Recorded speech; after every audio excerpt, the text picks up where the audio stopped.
how to unfollow someone on TikTok. So if you want to unfollow someone on your TikTok account, then first of all open up your TikTok application, and you can simply choose an account to whom you would like to unfollow. You can choose any account that you would like.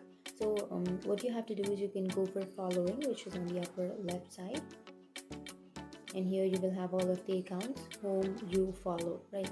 So simply choose an account to whom you would like to unfollow.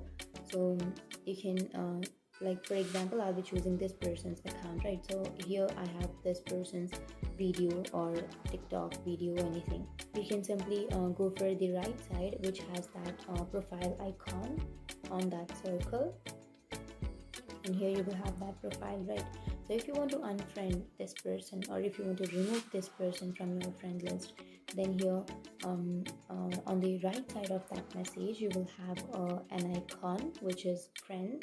So you can simply tap on that icon, just single tap, and that's it. That's how you unfollow.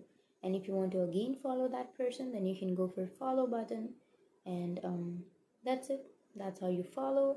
And then if you again tap on it, you will unfollow. So that's it. That's how you unfriend someone, or that's how you unfollow someone on TikTok.